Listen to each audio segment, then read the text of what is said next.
이번 과는 7과 사자굴에서 천사의 불로라는 내용입니다. 이 다니엘이 사자굴에 이제 들어가게 된 이야기는 너무나 유명하고 잘 알고 있는 이야기죠. 그래서 오늘 그 이야기를 통해서 다시 한번 이 다니엘의 그런 모습들을 살펴보도록 하겠습니다. 기억절 함께 읽어보도록 하겠습니다. 시작.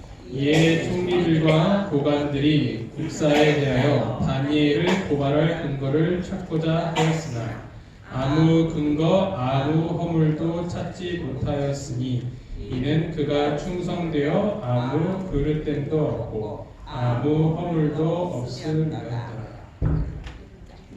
네, 그래서 이 다니엘의 허물을 찾으려고 했지만 허물이 없었기 때문에 다른 방법으로 이 다니엘을 헤아려 했었던 욕관들의 모습을 우리가 살펴볼 수 있었습니다. 네, 시기에 가득 찬 마음. 루시퍼는 예수 그리스도를 질투하고 시기하였다. 다른 모든 천사가 예수님의 최성권과 그 권위와 그 정당한 통치를 승인하고 경배할 때 루시퍼도 그 천사들과 함께 경배하였으나 그의 마음속은 시기와 증오로 가득 찼다. 이 시기라는 마음이 원래 누가 갖고 있었냐면 바로 이 사단이 갖고 있었다라는 것이죠. 그래서 사단이 갖고 있었던 그런 시기하고 질투하는 마음, 하나님에 대한 그 질투하는 마음을 갖고 있었다라는 것입니다. 그러니까 하나님의 품성을 사모하는 것이 아니라 하나님의 그 품성을 갖기를 원하기보다는 하나님의 자리를 갖기를 원하였던 사단이었던 것이죠. 그래서 그 마음 가운데는 하나님을 질투하는 마음을 갖게 되었고 그 마음이 그대로 이 죄인들에게 이렇게 옮겨지게 되었다는 것입니다. 그래서 우리가 갖고 있는 그런 시기의 마음은 다 이제 사단의 정신이라는 것이죠. 그래서 우리가 그런 마음을 갖고 있는 것이 굉장히 잘못된 것이다라는 사실을 우리는 꼭 기억을 해야 할 것입니다. 다니엘서 6장에는 어떤 이야기로 시작이 되냐면 이 다리오가 고관 120명을 세워 전국을 통치하게 되었다라고 하고 있습니다. 그래서 바벨론이 멸망하고 메데페르시아가 그 다음에 지배하기 시작을 하였는데 이 다리오 왕이 어떻게 했냐면 총리 셋을 두게 됩니다. 총리 셋 중에서 다니엘까지 세우게 되는 것입니다. 이때 이 나라의 이제 특징은 바벨론도 그러긴 했지만 이 포로국에 있는 좋은 그 엘리트들을 다시 이제 사용하는 일들을 이제 했어요. 우리나라 역사나 그런 데 가운데서는 뭐 그런 것이 거의 상상하기 힘든 일이겠지만 이때는 그런 일들이 가능했습니다. 그 중에 이제 이 다니엘을 또 세웠다라는 것이죠. 이때 다니엘의 나이가 80이 넘은 나이였습니다. 우리나라가 뭐 오래 사시면 80, 90, 100까지 사시는데 이때 당시에 80이란 나이도 결코 적지 않은 나이였다는 거죠. 지금도 마찬가지인데 은퇴하고도 20년이나 뭐 지나요. 그 정도의 나이였음에도 불구하고 이 다니엘이 다시 총리가 세워졌다는 것은 다니엘이 얼마나 참 대단한 인물이었는가를 생각을 해보게 되었다는 거죠. 그것도 포로국의 사람이었고 또 바벨론에 있을 때에도 이제 그 중요한 자리를 차지했던 사람이라는 것이죠. 그래서 제 생각에는 아마 이 다니엘이 이미 많은 사람들로부터 입이 오르내렸던 그런 사람이 아니었을까. 소문이 정말 자자했던 사람, 정말 똑똑하고 일 잘하고 정직하고 바르고 이런 완벽한 사람이었기 때문에 다리오는 아마 이 바벨론을 정복하고 난 다음에 가장 먼저 누구를 만나고 싶어 했을까 하면 이 다니엘이 아니었을까. 정말 소문대로 정말 대단한 사람이구나. 나이가 이렇게 많았음에도 불구하고 이 정말 총명하고 지혜로운 사람이구나 하면서 다시 세웠다는 것입니다. 그래서 3절에 보면 다니엘은 마음이 민첩하여 총리들과 고관들 위에 뛰어났다. 이 다니엘에게 이러한 총명과 지혜를 주신 분이 바로 하나님이신 것입니다. 이 하나님으로 말미암아 이 다니엘은 이런 지혜를 갖게 되었고 총명하고 유명한 사람이 될 수 있었다는 것입니다. 그런데 여기서 끝났으면 좋았을 텐데 그러지 못했다는 것이죠. 이에 총리들과 고관들이 국사에 대하여 다니엘을 고발할 근거를 찾고자 하였으나 아무 근거, 아무 허물도 찾지 못하였으니 이는 그가 충성되어 아무 그릇됨도 없고 아무 허물도 없음이었더라. 이 다니엘을 보면서 시기가 났었던 모양이에요. 아니 우리 같은 사람들도 있는데 감히 저런 포로국에 있는 저렇게 나이 많은 사람을 그렇게 할 수가 있는가? 기분이 상했었던 것 같아요. 그래서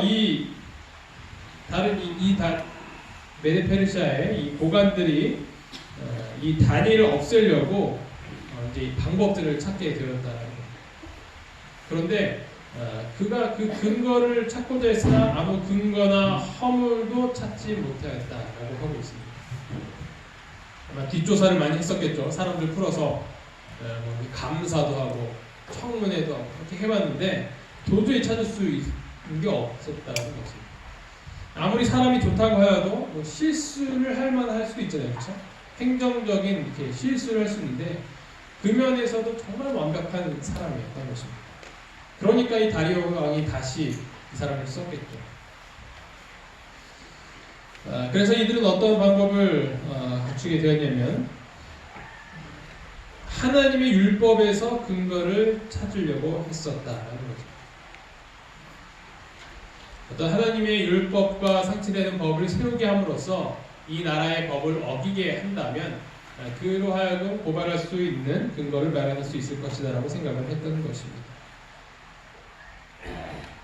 우리는 이러한 시기심의 모습을 보면 우리와 같은 참 연약한 성정이다라는 것을 발견을 하게 됩니다. 우리 모두는 어디서나 다 시기하게 되는 것 같아요. 문제는 그것이 겉으로 드러나지 않는다는 것이죠. 우리는 눈에 보이는 죄에 대해서 굉장히 많이 신경을 쓰고 그러는 것이 있습니다. 먹는 것, 아니면 생활하는 것, 입는 것, 이런 것으로 사람을 판단하고 또 그것에 대해서 아주 중요하게 생각을 하는데 사실 우리의 마음 가운데 있는 이 마음의 죄의 문제는 많이 다루지 않고 있는 것 같아요. 하나님께서는 사실 우리의 이런 마음의 죄를 더 중요하게 생각하십니다. 왜냐하면 그 마음 가운데 있는 죄가 언젠가는 행동으로 드러나기 때문입니다. 우리 마음 가운데 있는 이런 시기심을 없앨 수 있도록 하나님께 기도하는 우리 모두가 되기를 간절히 바랍니다. 가는법은 기별에 있는 말씀 함께 읽어보도록 하겠습니다. 시작. 하나님의 율법은 마음속에 들끓는 질투, 시기심, 증오심, 악의 원한, 정욕 및 야심 등을 주시하여 본다. 이러한 악의 씨들은 뜻은 있으나 기회가 없어 행동으로 나타나지 않을 뿐 언제나 기회만 있으면 행동으로 옮겨질 것이다. 그리고 이러한 모든 죄악적인 감정은 하나님께서 모든 행위와 모든 은밀한 일을 선악간에 심판하실 그날에 심판을 받게 될 것이다. 이것은 언제든지 기회만 있으면 바로 행동으로 옮겨지게 될 것이라는 말씀인 것이죠. 계속 마음 가운데 품게 되면요, 마음으로만 생각하지만 점점 얼굴에 드러나게 되고 또 행동으로 저절로 드러나게 되는 것입니다. 이것은 뭐 내가 결심해서 되는 것이 아니라 자연스럽게 물 흐르듯이 이루어져요. 그래서 처음에 그 마음을 품었을 때와 시간이 한참 지나고 난 다음에 그 다음에 나의 행동의 상태를 보면 굉장히 다른 것을 발견하게 됩니다. 하지만 일은 정말 모르게, 죄인은 전혀 모르게 사단이 이렇게 함으로 인하여서 되는 것이기 때문에 우리는 알아차리지 못합니다. 하지만 그것이 언젠가는 행동으로 드러나게 된다는 것이죠. 그래서 우리는 우리의 마음 자체가 온전히 하나님의 합한 마음이 될 수 있도록 기도하며 끊임없이 노력을 해야 할 것입니다. 자, 월요일은 다니엘에 대한 응모입니다. 이에 총리들과 고관들이 모여 왕에게 나아가서 그에게 말하되 나라의 모든 총리와 지사와 총독과 법관과 간원이 의논하고 왕에게 한 법률을 세우며 한 금령을 정하실 것을 구하나이다. 왕이여 그것은 곧 이제부터 30일 동안에 누구든지 왕 외에 어떤 신에게나 사람에게 무엇을 구하면 사자굴에 던져 넣기로 한 것이니이다. 그런즉 왕이여 원하건대 금령을 세우시고 그 조서에 왕의 도장을 찍어 메대와 바사에 고치지 아니하는 규례를 따라 그것을 다시 고치지 못하게 하옵소서 하며 이에 다리오 왕이 조서에 왕의 도장을 찍어 금령을 내니라. 그래서 이 고관들이 이 다리오 왕의 이 불안한 마음을 잘 이용하여서 이러한 금령을 세우게 되는 것입니다. 이때는 이 왕권 초기 시대였고 또 이렇게 다른 사람들의 세움으로 인하여서 이 권력들을 좀 나눠 주었기 때문에 자칫 잘못하다가는 반란이 일어날 수 있는 그런 순간이었어요. 그래서 이 왕권을 강화하는 것이 다리오 왕에게 무엇보다 필요했습니다. 그런데 이 고관들이 그 하나의 방법으로서 이렇게 제시를 해주니까 신이 나서 이 왕의 인을 찍어버리는 일을 하게 되었던 것입니다. 하지만 이 다리오 왕은 자신이 이렇게 한 것이 결국 그가 정말로 아끼는 다니엘을 공경에 빠뜨릴 것이라는 것을 전혀 생각하지 못했을 것입니다. 그들은 영리하게도 신생 왕국의 정세를 활용했습니다. 다리오는 제국을 분권화해서 120개의 지방 정부를 수립하게 되는데 영향력 있는 도지사가 쉽게 반역을 도모하여 왕국을 분열시킬 수 있었던 것입니다. 30일 동안 모든 사람이 왕에게만 탄원하게 강제하는 법은 왕에 대한 충성심을 보양하고 각종 난동을 방지하는 정책처럼 보였습니다. 음모를 방지하겠다고 주장된 그 법령이 다니엘을 해야 하는 음모가 되리라는 사실을 알아차리지 못했던 것입니다. 화요일은 다니엘의 기도입니다. 다니엘이 이 조서의 왕의 도장이 찍힌 것을 알고도 자기 집에 돌아가서는 윗방에 올라가 예루살렘으로 향한 창문을 열고 전에 하던 대로 하루 3번씩 무릎을 꿇고 기도하며 그의 하나님께 감사하였다. 자신을 죽이려는 음모라는 것을 누가 가장 먼저 알았을까요? 바로 다니엘이었다는 거죠. 하나님을 섬기지 못하게 하기 위하여서 그리고 그것을 통하여서 자신을 끌어내리기 위한 그 음모를 그는 알았다는 것입니다. 하지만 다니엘은 또 다른 사실을 알았는데 그것은 무엇이냐면 이것은 인간 정치의 문제가 아니라 바로 선악의 대쟁투라는 것이었습니다. 그가 자신만을 위해서 이 일을 했더라면 그는 그냥 문 닫고 들어가서 홀로 기도하면 되었던 것입니다. 그런데 굳이 왜 이 다니엘이 창문을 열고 하던 대로 기도를 했을까요? 예수님께서도 은밀한 가운데에서 골방에 들어가서 기도하라고 하셨습니다. 이 다니엘은 여러 가지 합리화를 내세우고 자신을 위해서 그렇게 할 수도 있었어요. 하지만 그가 기도하고 있는 이 순간은 그저 자신과 이 고관들의 싸움이 아니라 하나님과 사람의 싸움이라는 것을 알고 있었던 것입니다. 그래서 그는 더욱더 이 기도하는 모습을 포기할 수 없었다라는 것입니다. 다니엘은 금령을 만드는 그들의 악에 찬 의도를 재빨리 알았으나 조금도 그의 행동을 바꾸지 아니하였다.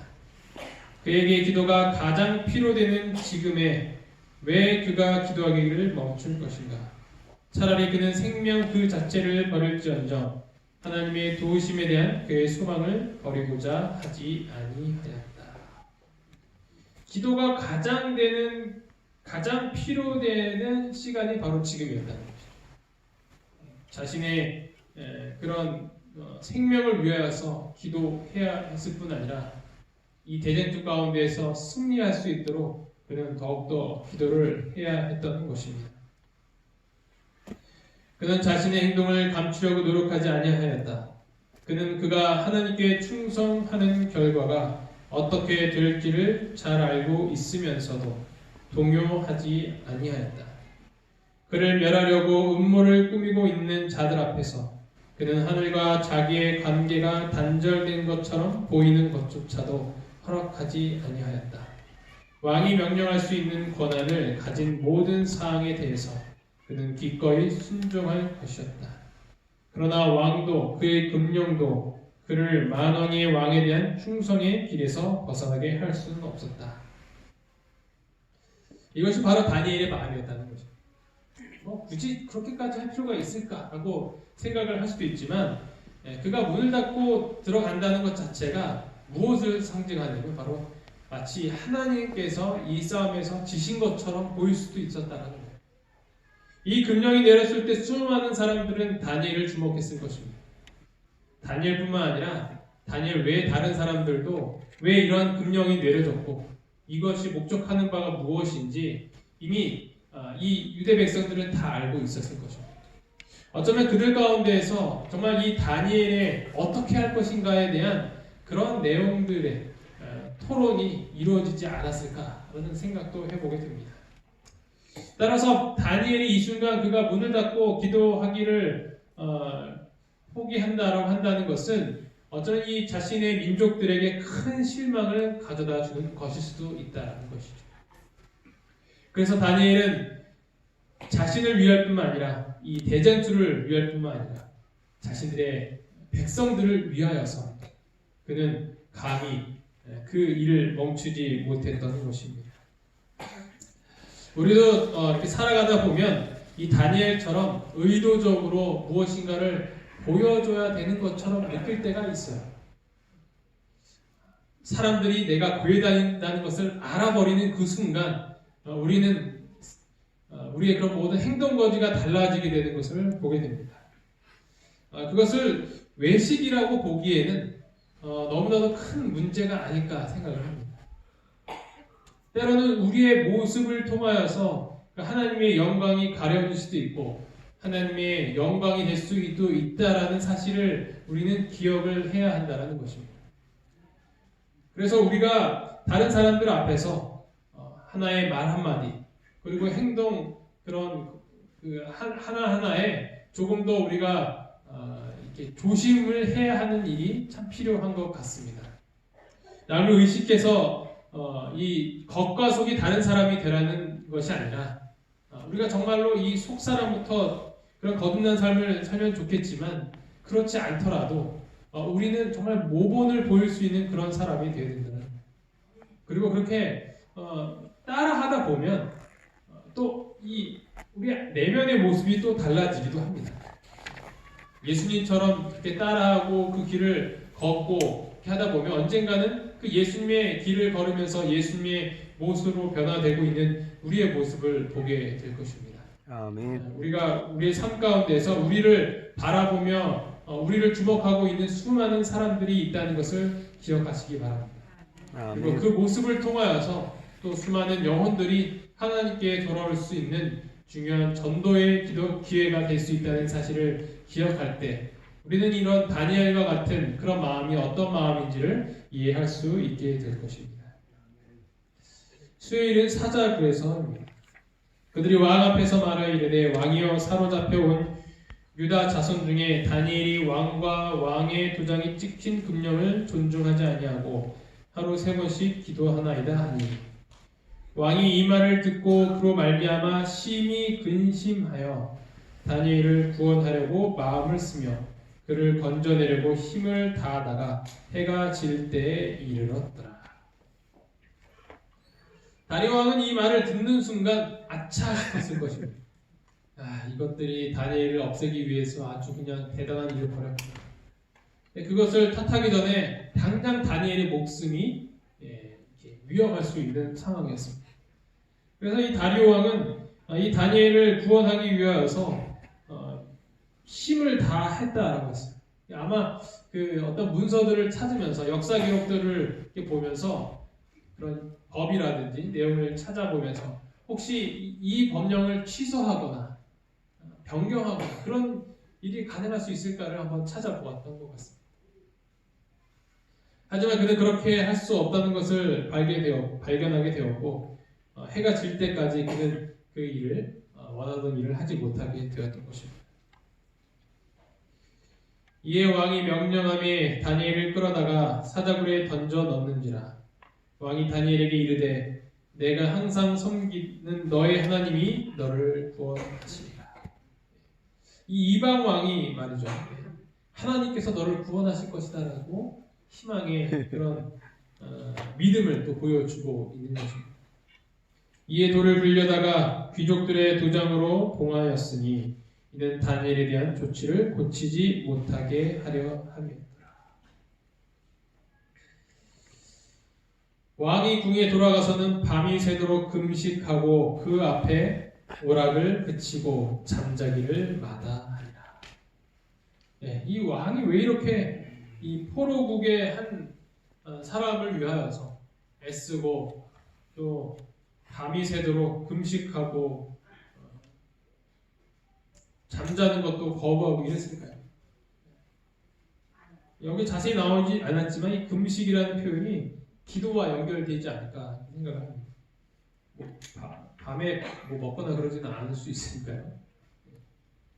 금식하다라는 그가 기도했는지에 대한 기록은 없지만 정말 그런 마음으로 기도했을 거죠. 사람이 이제 그 위기에 몰리게 되면 다 찾잖아요. 예수님, 부처님, 공자님, 원장 다 찾습니다.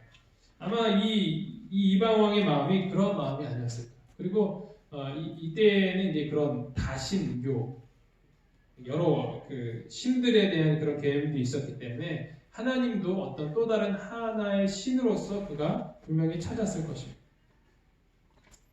이렇게 괴로워하고 있는 중에 그 관리들의 마음은 어땠을까요? 어떤 상황이었을까요? 신난 겁니다. 자신들이 그렇게 고대하던 그 다니엘의 죽음을 그들이 경험을 하게 되었던 것입니다. 그래서 아마 이렇게 회식 가가지고 신나게 술 마시고 노래 부르고 그러지 않았을까. 승리의 기쁨을 만끽했을 것입니다. 그들도 아마 밤을 샜을 거야. 노느라 같이 밤을 샜을 것입니다. 그런데 유일하게 정말 평안한 잠을 잤던 사람이 있습니다. 누굴까요? 다니엘이에요. 그러나 다니엘은 사자굴에서까지 기도를 계속한다. 그는 멸망을 당할 수밖에 없었던가? 하나님께서는 그를 그곳에서 잊어버리셨던가? 아니, 결코 그렇지 않다. 강력한 하늘 천사들의 사령관 되시는 예수님이 굶주린 사자들의 입을 막기 위하여 당신의 천사를 보내셨으므로 그 사자들은 기도하는 하나님의 종을 해칠 수 없었다. 그래서 이 다니엘과 이렇게 관련된 이야기라든지 사진이라든지 이런 것들 보면 다니엘이 뭘 베개에 베고 자요? 사자를 베개에 베고 엄청 비싼 이불을 베고 그렇죠? 사자 이불을 자는 사람은 어디 있을까요? 우리가 동물의 그런 깃털이나 이런 것을 갖고 이불을 만들지만 사자 가죽으로 되어 있는 이불을 덮고 자는 사람은 많이 없을 것입니다. 그것도 살아있는, 그렇죠? 정말 가장 값비싼 그런 이불을 덮고 자지 않았을까. 이 다니엘은 정말 편안한 잠을 잤을 것이라는 우리가 상상을 해볼 수 있는 것입니다. 이처럼 하나님께서는 우리로 하여금 이 다니엘과 같이 우리가 어떤 위기나 그런 순간에 있을 때 우리를 지키시고 보호하시는 하나님의 모습을 기대할 수 있는 것입니다.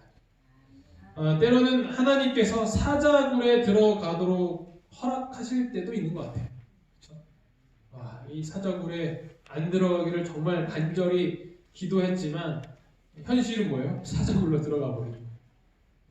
어떤 사람들은 사자굴 앞에서 기적적으로 갑자기 이제 누가 와가지고 그만하시오 이렇게 꿈꿨을 수도 있는데 다니엘은 그렇지 않았어요. 사자굴에 실제로 들어가게 되었다. 우리도 살아가면서 이런 사자굴에 들어가는 경험을 할 때가 많이 있습니다. 그리고 그 순간에 정말 절망하고 어쩌면 하나님께 원망을 할 수도 있다는 것입니다. 하지만 사자굴에 들어가 보니 실제로는 하나님의 보호하심을 느낄 수 있는 그런 섭리를 느낄 때도 우리가 있다라는 것입니다. 하나님께서는 이렇게 우리를 지키실 것입니다.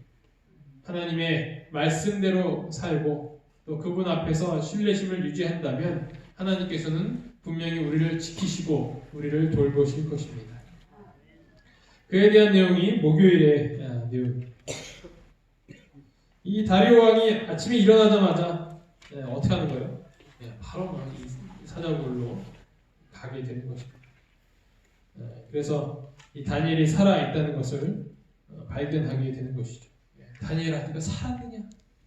하나님께서 너와 함께 하셨느냐 했을 때 이 다니엘은 그렇다고 이야기를 하면서 이 왕에게 기쁜 소식을 가져다 주었던 것입니다. 왕은 어느 때보다도 참 기쁨을 만끽했을 것입니다. 이제 정신 차리고 모든 일이 이제 된 다음에 이 왕은 누구에게 이제 시선을 가는 거예요? 고관들에게 시선을 가는 거예요. 내가 이제 조서를 내리노라. 내 나라 관할 아래에 있는 사람들은 다 다니엘이 하나님 앞에서 떨며 두려워할지니 그는 살아계시는 하나님이시요 영원히 변하지 않으실 이시며 그의 나라는 멸망하지 아니할 것이요 그의 권세는 무궁할 것이며 그는 구원도 하시며 건져내기도 하시며 하늘에서든지 땅에서든지 이적과 기사를 행하시는 이로써 다니엘을 구원하여 사자의 입에서 벗어나게 하셨음이라 하였더라.